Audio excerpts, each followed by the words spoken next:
Assalamualaikum warahmatullahi wabarakatuh. Perkenalkan, nama saya Muhammad Syarifuddin Hidayatullah, 6111898 dari Fikih Muamalah A. Di sini akan mempresentasikan PowerPoint yang berjudul jual beli. Kemudian dalam pembahasan jual beli terdapat kurang lebih 4 poin. Yang pertama adalah pengertian jual beli, kemudian syarat dan rukun, ada landasan hukum jual beli, macam-macam dan bentuknya jual beli. Mari kita mulai kepada pengertian jual beli. Pengertian jual beli yang pertama dalam istilah fikih disebut dengan al-bai', yang berarti menjual, mengganti dan menukar sesuatu dengan sesuatu yang lain. Kata al-bai' dalam bahasa Arab terkadang digunakan untuk juga pengertian lawan katanya, yakni asyirah atau beli. Jual beli secara bahasa menukar sesuatu dengan sesuatu, sedangkan menurut syarat akan tukar menukar harta dengan harta yang lain melalui tata cara yang telah ditentukan oleh hukum Islam. Banyak pengertian mengenai jual beli ini, seperti menurut Imam At-Taqiyuddin dalam kitab Kifayatul Al-Akhyar, pengertian jual beli yakni saling tukar harta, saling menerima, dapat dikelola dengan ijab kabul dengan apa yang sesuai dengan syarat.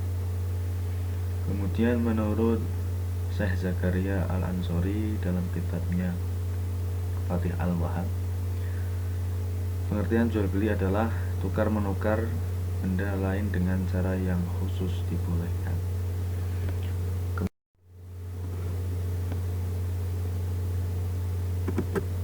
Syarat dan rukun jual beli.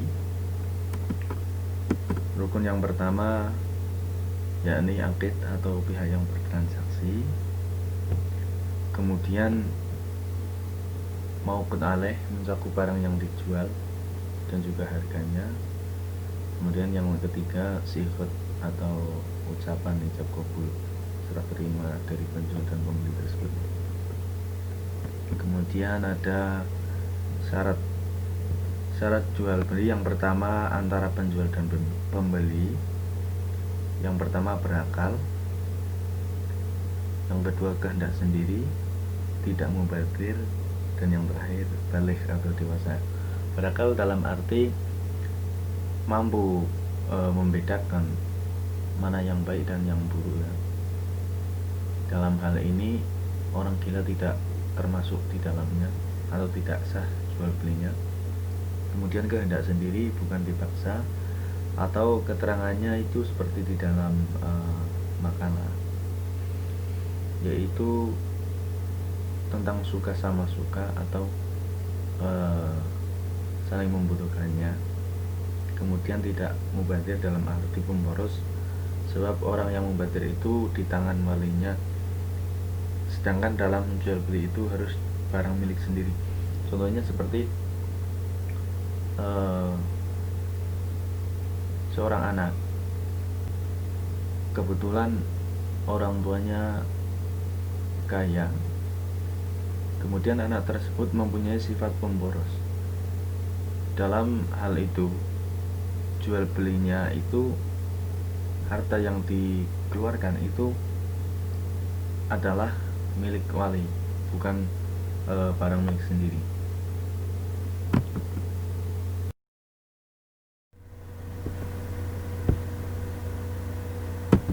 Kemudian syarat selanjutnya,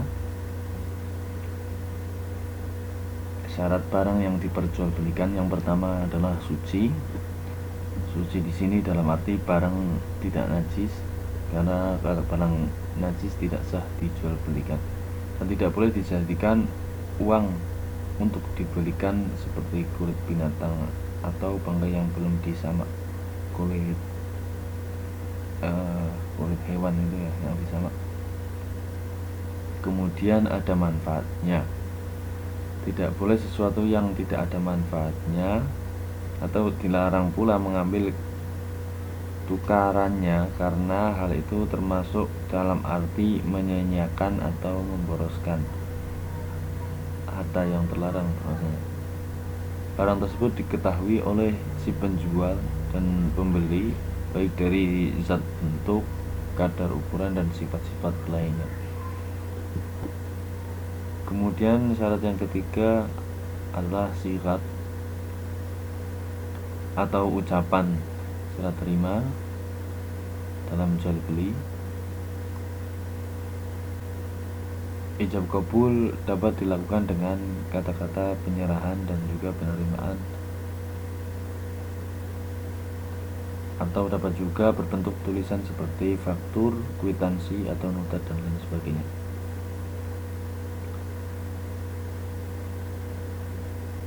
Dalam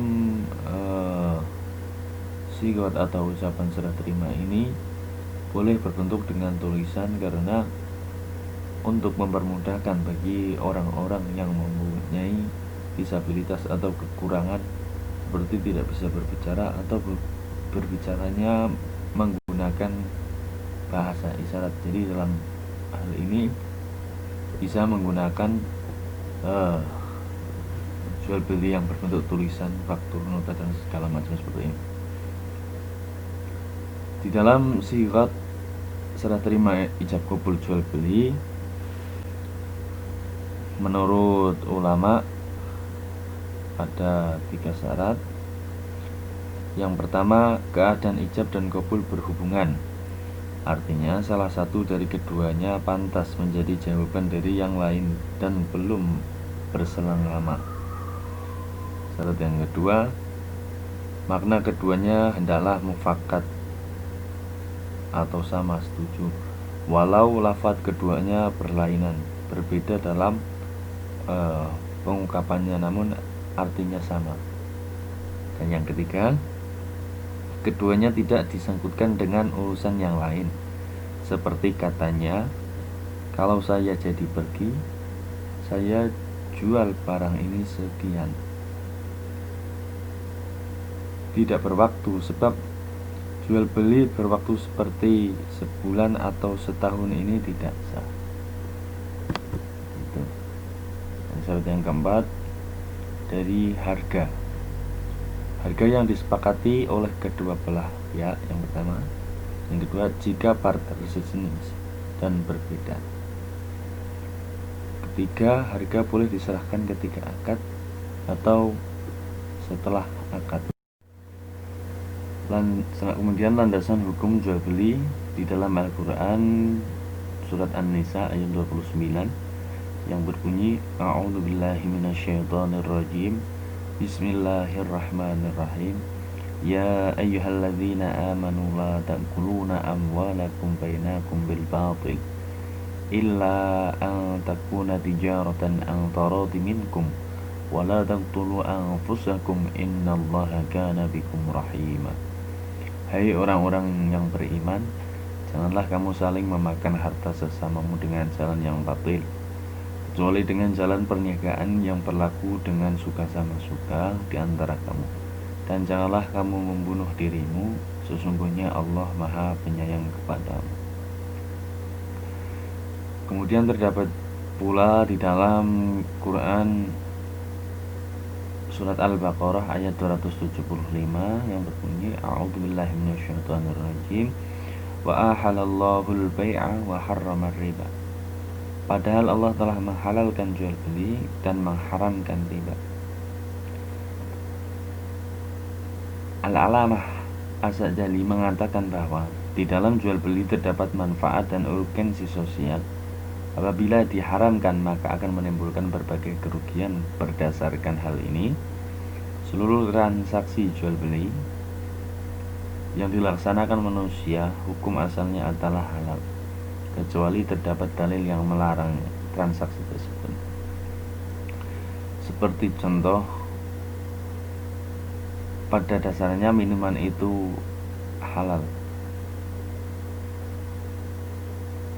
namun terdapat dalil yang melarangnya, seperti pelarangan khamr. Jadi dalam hal ini khamr dilarang untuk diperjualbelikan.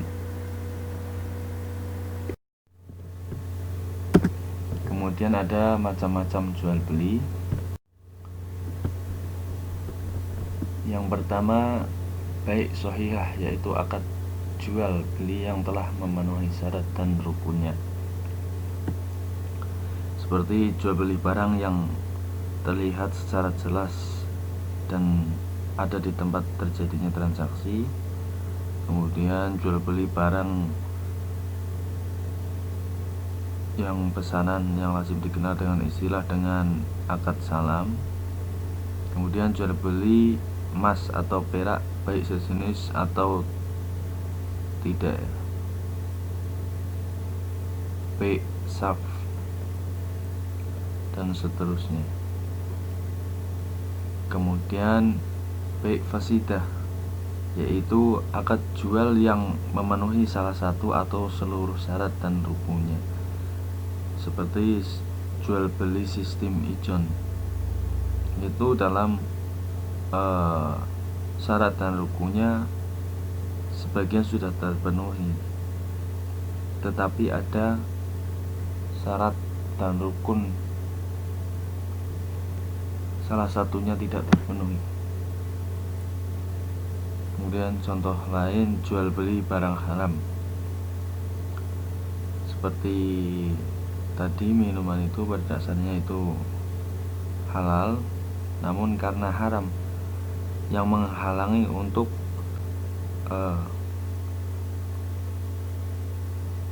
jual beli itu tidak diperbolehkan.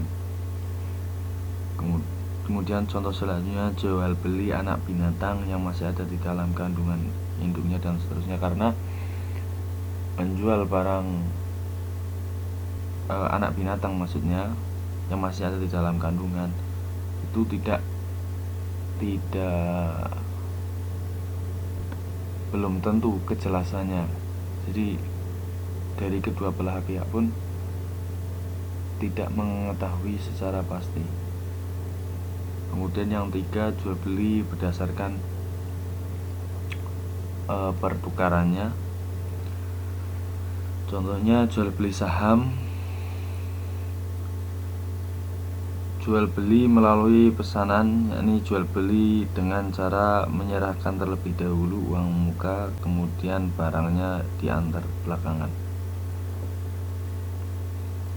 Kemudian ada jual beli barter, jual beli dengan cara menukar barang dengan barang, seperti menukar baju dengan sepatu, contoh mudahnya. Kemudian jual beli mutlak atau jual beli barang dengan sesuatu yang telah disepakati sebagai alat pertukaran seperti uang dan seterusnya.